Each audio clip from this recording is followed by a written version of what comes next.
Bonjour à tous, aujourd'hui très content encore une fois de vous retrouver. On se retrouve durant la nuit, seulement quelques heures avant la première vidéo qu'on avait déjà fait la veille. Tout simplement pourquoi? Parce qu'on casse les niveaux qui indiqueraient plutôt au contraire une baisse du BTC pour aller rechercher des prix d'achat tels par exemple les 7200 $, ici légèrement plus bas les 6500 et encore plus bas ici les 6100 $. Donc on va analyser ça de manière plus précise parce que dans la vidéo précédente, il y a de ça de quelques heures, je vous avais montré bien entendu ce scénario-là également, mais je vous avais surtout mis le point sur le trade agressif, c'est-à-dire le trade qui était offensif, qui voyait déjà le BTC monter et aller voir les 9700 $ pour celui-ci. Ici, clairement, avec les niveaux qui sont cassés actuellement, pour ma part, et surtout en fait ce petit triangle qu'on pouvait retrouver bien sur Bitstamp, pour ma part et clairement je clôture mon trade, c'est-à-dire que moi je suis passé acheteur dans cette zone de prix ici et qu'actuellement je le clôture, je me dis ok c'est bon, c'est pas grave, je prends les bénéfices que j'ai pu me faire dessus. Donc une chose est sûre, c'est que vu qu'on a cassé ce triangle ici sur Bitstamp, c'est pas un très bon signal bien entendu. En plus de ça, ici sur le BTC, on casse également certaines vagues qui étaient haussières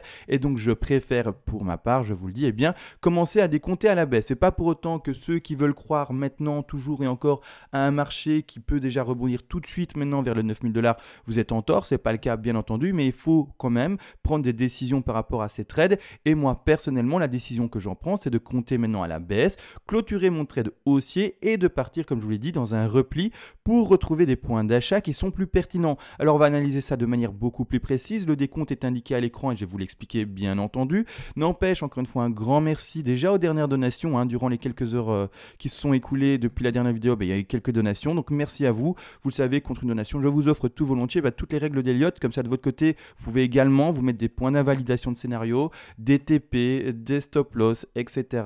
Comment savoir les targets qu'on pourrait retrouver, etc. Et ne pas être dans le flou et avoir vraiment une stratégie, on va dire, de trading et non pas acheter et vendre un peu, pas au bonheur la chance, mais sur des signaux qui ne sont pas, on va dire, régulés sur des maths. C'est-à-dire que nous, on travaille vraiment avec les chiffres d'or, les suites de Fibonacci et donc c'est des maths grossièrement et ça ne sort pas d'un chapeau. Donc ici, clairement, maintenant, on va analyser ça, cette blabla et d'explication finalement sur ce qu'est l'Elliott.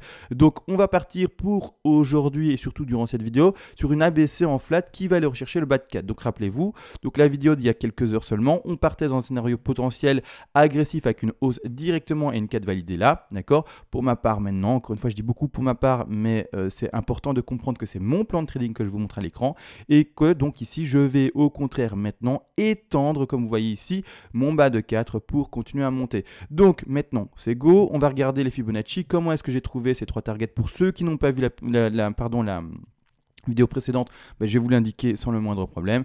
J'ai pris mon Fibonacci, je suis allé au sommet de ma A, de ma racine, je suis allé au sommet de ma A ici, je suis allé au retracement finalement qu'a fait la B, donc je vais étendre ça pour le montrer plus précisément. Les targets d'une B sont les 61,8, 100, 123, 161,8, c'est-à-dire qu'à chaque finalement petit niveau de Fibonacci, ici les max placés parce que je vois qu'il y a tout simplement, si j'arrive à bien le prendre, je suis bon là. Non, je suis pas bon. Attendez 2 secondes. Je vais bien juste le placer correctement parce que ça me gêne. Où est-il? Alors, il est là. Et donc, c'est là qu'il doit être placé. D'accord? Donc, les hauts, les sommets sont là. D'accord? Il ne faut pas se tromper. Comme ça, le travail n'est pas faussé et les targets sont bien placés. Et ici également, voilà, en fait, rien ne s'est finalement placé comme il le fallait. Et là-bas en haut, maintenant, c'est mieux. Parfait. Donc, maintenant, les targets que le Fibo est enfin bien placé, je l'espère, toujours pas. Excusez-moi, franchement, il est tard et je crois que je fatigue, c'est surtout pour ça. Voilà, maintenant les targets sont bien placés, les rectangles sont bien placés. Donc maintenant les targets, donc finalement de rachat de position ou ceux qui font du short, bien tout simplement pour des take profit partiels, numéro 1, 2 et 3, donc ou alors rachat de position ou achat de position pour passer en long, sont les prix comme dit des 7218 $. Ici, clairement également un peu plus bas, des 6537 $ et clairement plus bas ici, des 6126 $. Tout ça, c'est soit si vous êtes en short des TP, Take Profit 1, 2 et 3, ou alors quand vous attendez le repli tel moi je vous dis j'attends des replis pour passer en long, je vais attendre donc premièrement un décompte de vagues correct, quand j'arriverai à décompter mes vagues correctement et qu'en plus ça sera combiné avec une zone d'achat, j'essaierai un trade. Donc c'est à dire que si on arrive dans une zone d'achat mais que je n'arrive pas à terminer mon décompte et que je me dis non j'arrive pas à décompter, même si ça avait de rebondir là etc, je ne vais pas passer acheteur, j'attends quoi? 2 signaux, je vous l'ai dit, mon décompte de vagues qui est propre et qui me semble bon. Et en plus de ça, eh bien, la zone d'achat rencontrée. Si on arrive ici, par exemple, à 7002 et que j'arrive pas du tout à décompter mes vagues et que pour moi, du coup, ça tient pas, je ne vais pas passer acheteur. Même si ça rebondit et que ça va de nouveau to the moon. Tant pis pour moi, je loupe le train. Mais c'est comme ça, il faut avoir sa propre stratégie, bien entendu, en place. On va enfin décompter ça, c'est-à-dire que là, clairement, on part en A, B et C en flat. On peut également, attention, là dessus, je mets le point. On peut également partir tout simplement en WXY. Donc, c'est-à-dire qu'au lieu de descendre en, comme vous voyez ici, je vais mettre la 3-4 aussi maintenant en retrait. On a compris qu'on parlait d'une grande 4.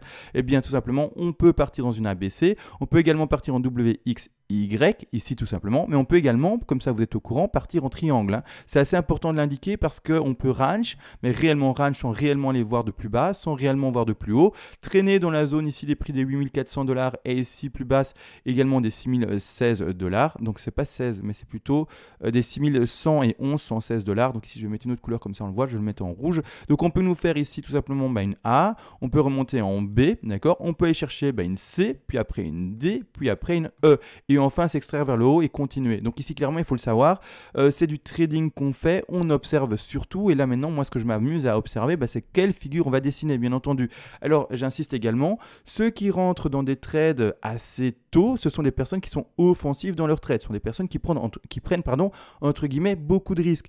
Pour vous, si vous n'êtes vraiment pas dans cette optique de prendre beaucoup de risques et pas vouloir décompter les vagues, etc., très simple comme indication, soit pour passer à l'achat ou alors tout simplement à la vente, c'est-à-dire que clairement, ce que vous devez attendre, donc là je mets maintenant tout simplement un petit graphique beaucoup plus simplifié, si vous voulez passer à l'achat avec un signal simple, c'est tout simplement attendre la cassure de cette résistance-ci indiquée sur Bitstamp aux alentours des 8390$. Quand on cassera ça à la hausse, ça sera un signal d'achat pour aller rechercher les targets d'au-dessus, d'accord. On mettra des TP ensemble, etc. Mais ça sera un signal d'achat. Au contraire, si vous passez en vente, donc ici, bien entendu, trompé d'affaires, en vente, bien entendu, il faudra attendre normalement cette cassure-ci, si j'arrive à prendre surtout avec une ligne, cette cassure-ci des niveaux, d'accord, voire même également la cassure là, ici, sur Bitstamp, c'est vraiment très profond. On a été chercher ici les 6180$, maintenant, est-ce qu'on doit de nouveau les rechercher?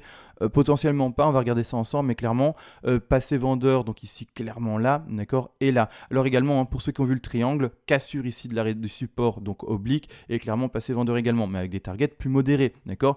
Ici là, si on pète ça, ce sera encore des targets plus basses, etc. Donc il faut bien entendu avoir des signaux simples aussi tout le temps, de temps en temps. C'est un peu agréable également de ne pas se triturer la tête avec des choses mathématiques non-stop. Donc ceux qui ne veulent pas faire du trade agressif avec des Fibonacci, etc. et trouver des points d'entrée finalement un peu au milieu de rien, on peut le dire comme ça, vous pouvez bien entendu utiliser les supports, les résistances, quelque chose de plus simple, sans la moindre contre-indication pour ma part. Donc ici maintenant, on va quand même partir dans cette ABC potentiel en flat. On va regarder le sous-décompte, c'est-à-dire que dans cette ABC, on descend en 5 vagues. Donc ici, il y a beaucoup de dessins à l'écran. J'ai pris le temps de le travailler avant de faire la vidéo. Donc ça m'a pris pas mal de temps, n'empêche. Mais voilà, je vais vous montrer le travail. C'est-à-dire qu'on part en 1.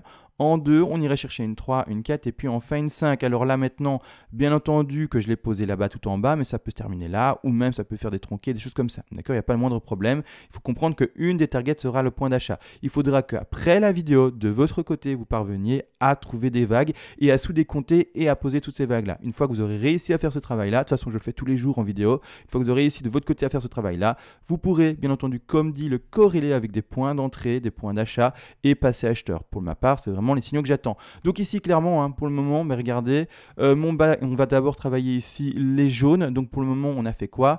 On a été nous chercher, je suis en délit donc ça va, non je suis en horaire, je vais rester en horaire, c'est très bien en horaire.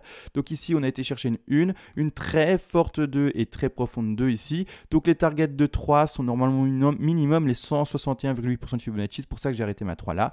On attend un rebond bien entendu de 4 pour ce faire, hop, on va aller chercher ici, hop, le rebond de la 4, ou plutôt la correction du mouvement baissier de la 4. Là, on peut aller chercher 23,6, 38,2, 50. On va le mettre en target, on va dire moyenne, 38,2, comme ça on est au milieu des statistiques. 38,2 et puis par après, on a la target plus basse, comme d'habitude, encore une fois, pour aller rechercher le bas de 5. Et ce bas de 5 va être la fin du décompte. Bien entendu, c'est pas assuré que ça se fasse ainsi. Là, maintenant, on est vraiment dans la spéculation. Mais du coup, la fin de la 5, qui est ici en jaune, qui va indiquer, il faut le comprendre, la fin de cette C-ci et donc du coup, la fin de l'énorme 4 avant de reconnaître le rebond.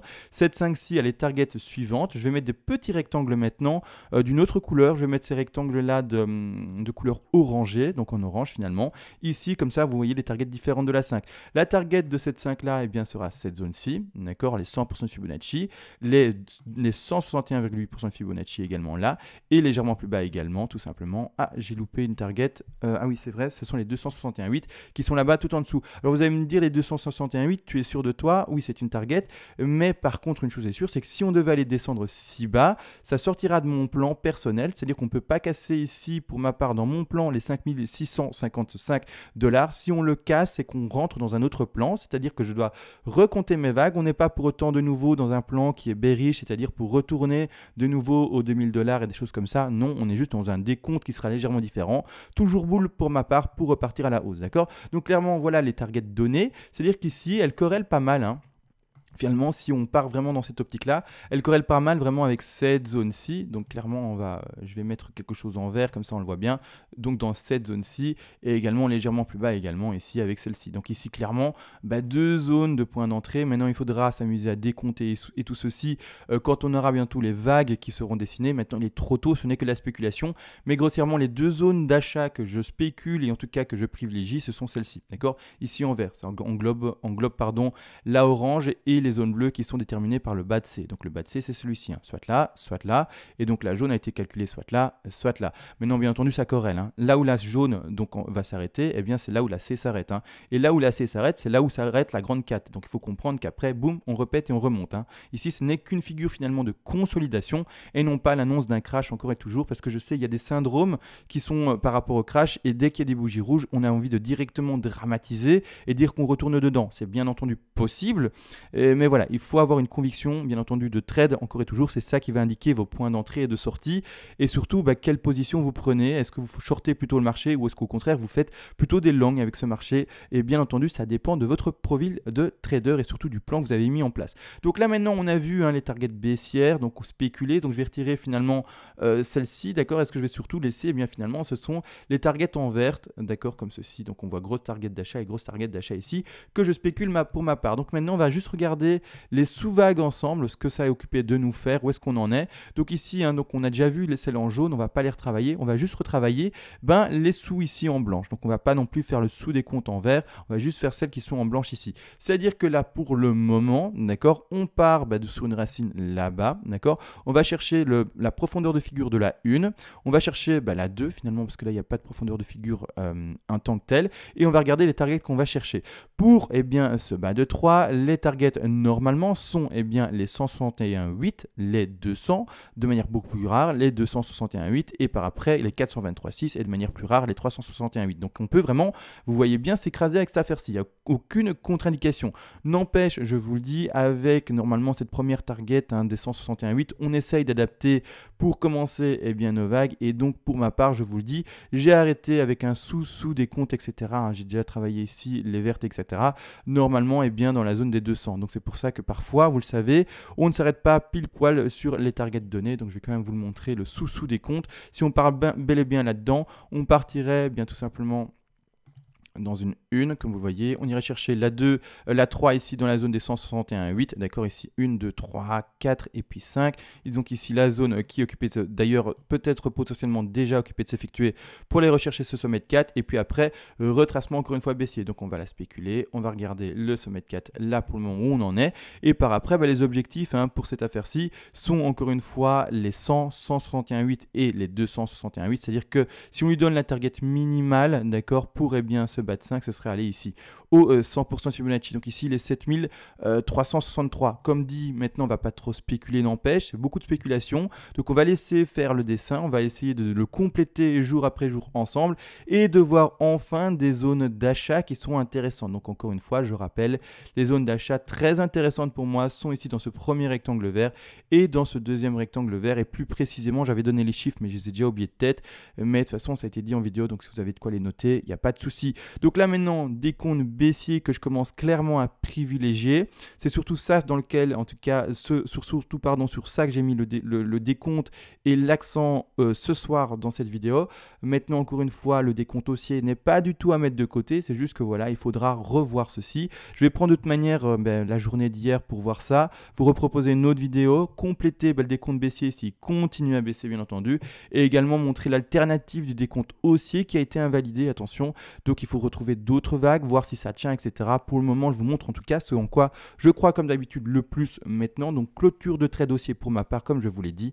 Et je commence à décompter à la baisse pour retrouver des prix d'achat plus intéressants. On a tout vu. Encore une fois, c'est parti. Maintenant, de toute façon, je vais faire une deuxième vidéo pour l'ETH sur l'euro, si je ne me trompe pas. Et demain, ce sera sur l'USD. Donc on se laisse. J'ai encore plein de boulot. Et voilà, c'est parti. Ciao et à demain.